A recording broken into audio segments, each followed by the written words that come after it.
no question in my mind that Jeffrey Epstein took advantage of loopholes in the law to exploit women, particularly the loophole that allows the banks to get away with looking the other way when someone like Epstein is engaging in these vile practices. My team saw firsthand the names of women and young girls in these documents. And from an investigation standpoint, that's a big tell. I'm Ron Wyden, one of Oregon's United States Senators, and I'm the ranking Democrat on the Senate Finance Committee. And we decided that this was very much in our brand of saying we'll do investigations where we follow the money. With our investigations, we have a paper trail. The only people who've seen it thus far are the bipartisan staff of the Senate Finance Committee. We started looking more than 3 years ago. We were very interested, of course, in the banks because the banks have special rules, federal rules, that they are supposed to step up and protect the public when there are serious problems. And we have accounts, we have federal files, and we can look into areas that nobody has ever really thought of. I started from the proposition, it doesn't get any more serious in terms of a really god-awful offense than sex trafficking. And everywhere we turned around, we would see very affluent people. And of course, it seems that much of it started in Palm Beach and New York and a handful of neighbors where people talk. In the case of Mr. Leon Black, for example, one of the settlements really in effect says that some of the money that Mr. Black made available to Mr. Epstein was used for sex trafficking. So we followed the money. We went to the Treasury Department. We looked at suspicious activity reports, what are called SARs. We made it bipartisan. You know, we worked on this early on with Republicans.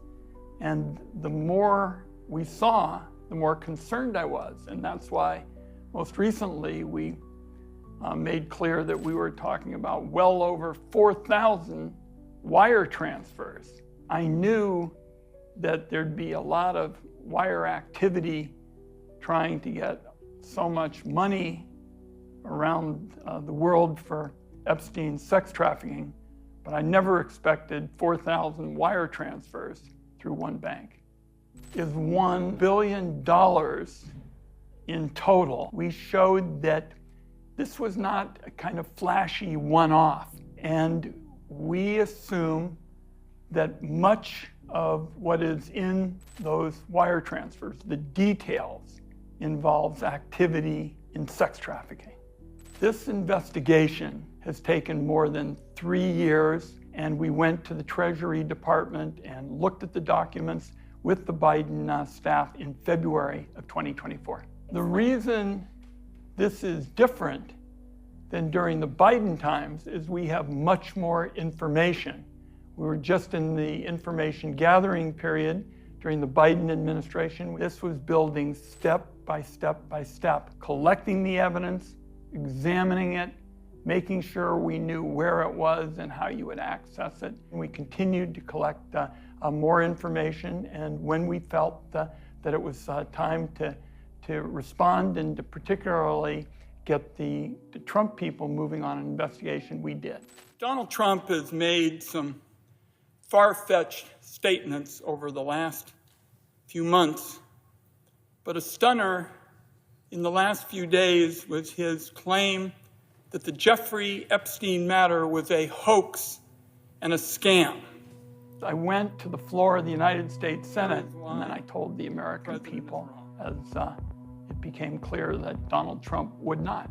It is absolutely ludicrous for Pam Bondi to say that there is nothing to investigate.